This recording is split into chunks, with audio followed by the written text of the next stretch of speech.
A few moments later. Assalamualaikum warahmatullahi wabarakatuh. Perkenalkan, kami dari kelompok 8 dengan tema dakwah akan menampilkan video drama untuk memenuhi tugas mata kuliah UAS mata kuliah Psikologi Komunikasi. Sebelumnya perkenalkan dulu, silakan. Perkenalkan, nama saya Irma Riyani dengan NIM 2307010066. Perkenalkan, nama saya Dian Merlinda dengan NIM 2307010010. Perkenalkan, saya Salsabila Aminah Putri dengan NIM 2307010083. Perkenalkan, nama saya Devina Septia Azara dengan NIM 2307010085. Baik, inilah video pendek kami. Selamat menyaksikan. Di sebuah pesantren tinggallah 4 orang santriwati. Ada Aisyah, Sarah, Nisa, dan juga Fatimah. Mereka adalah santriwati yang saling berusaha untuk menuju kebaikan. Mari kita simak bersama-sama kisahnya. Aisyah merupakan seorang santriwati yang sangat gemar berdakwah. Ia merupakan teman yang sangat baik dan selalu membawa temannya ke arah kebenaran. Ia merupakan orang yang empati, namun ia tidak pernah berusaha untuk menghakimi temannya yang baru saja belajar agama. Sedangkan Sarah merupakan sahabat Aisyah yang baru saja mulai belajar agama. Terkadang ia suka Senang deh kamu mau belajar lebih banyak soal agama. Aku sebenarnya masih takut, soalnya aku kan masih banyak dosa. Aku takut dibilang sok suci. Gak apa-apa kok, gak masalah. Karena kan perjalanan tiap orang beda-beda ya. Jadi yang penting niat kita aja, bukan masa lalu. Makasih ya Aisyah sudah dukung aku. Dan ini adalah Nisa, teman satu kelas Aisyah dan Sarah yang agak skeptis soal agama karena pengalaman buruknya di masa lalu. Ia pernah mengalami dibully oleh beberapa teman kelasnya karena ia dibilang seorang yang nakal dan tidak baik. Sehingga ia merasa dihakimi oleh teman-temannya yang mengaku pintar agama. Mereka lagi hidup berdua tuh, ngapain ya? Kalian pada ngapain sih? Lagi ngomongin aku ya? Mau ceramahin aku juga kayak anak yang lain? Enggak kok, kita lagi ngobrol-ngobrol aja. Kamu gimana? Aku sih biasa aja, tapi nggak tahu ya kenapa akhir-akhir ini banyak banget teman kelas yang selalu nasihatin aku. Kayak seakan-akan tuh aku orang yang jahat dan nggak baik gitu. Setiap orang itu punya sisi baiknya masing-masing. Jadi kadang perubahan itu bukan berarti kita harus jadi orang lain, tapi kita lebih ngertiin ke diri sendiri aja. Iya Nisa, aku juga masih belajar kata Aisyah, yang penting kita lihatnya dulu. Iya sih, kalian beda ya. Kalian gak kayak anak kelas lain yang selalu ngejudge aku dan selalu maksa agar aku berubah.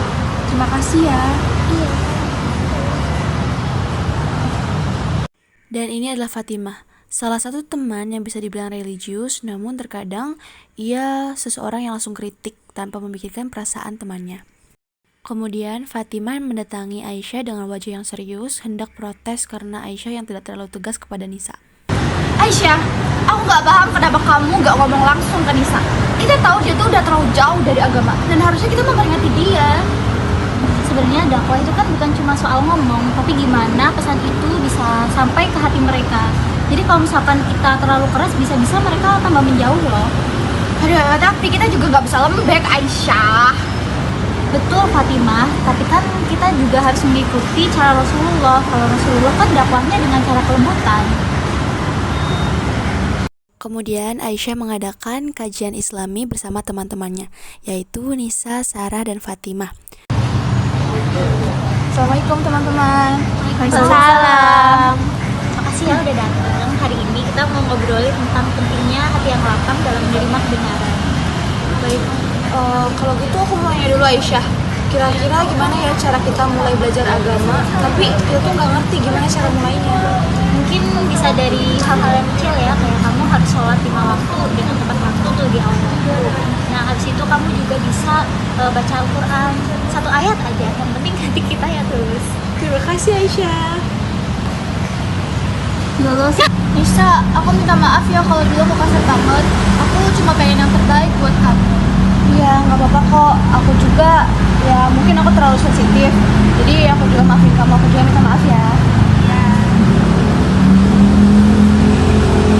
Kita sama-sama belajar aja nol dan aku nggak bakal marah-marah lagi kok kalau misalkan dinasihatin. Terima kasih ya teman-teman. Iya, sama-sama. Dari cerita Aisyah dan teman-temannya tadi terkait dakwah, kami dapat menyimpulkan adanya pendekatan psikologi komunikasi dan komunikasi efektif yang dilakukan oleh tokohnya. Yang pertama yaitu empati. Aisyah memahami ketakutan Sarah dan memberikan dukungan tanpa menghakimi. Kemudian adanya feedback positif. Aisyah memberikan motivasi dengan kata-kata yang meyakinkan dan mendorong Sarah untuk memulai dari hal kecil. Lalu bahasa yang sederhana. Aisyah menggunakan kata-kata yang ramah dan tidak teknis agar Sarah merasa nyaman. Kemudian pada adegan kedua, pendekatan psikologi komunikasi yang dilakukan oleh Aisyah yaitu membangun hubungan. Aisyah memulai dengan pertanyaan ringan untuk menciptakan suasana yang nyaman. Yang kedua yaitu mendengarkan secara aktif. Aisyah tidak langsung memberi nasihat, tetapi mendengarkan keluhan Nisa tanpa menghakimi. Kemudian juga ada pesan yang relevan. Aisyah menyesuaikan pesan dakwahnya dengan pengalaman dan emosi Nisa sehingga merasa lebih personal. Kemudian, pada adegan ketiga dalam aspek pengelolaan emosi, Aisyah terlihat tetap tenang dan tidak terpancing emosi meski Fatimah berbicara dengan nada keras. Kemudian juga ada pesan yang konstruktif. Aisyah memberikan saran kepada Fatimah dengan logika dan contoh konkret, yaitu kelembutan Rasulullah dalam berdakwah. Kemudian juga Aisyah menggunakan contoh nyata, yaitu berupa referensi kepada Rasulullah membuat Fatimah lebih mudah menerima perspektif dari Aisyah.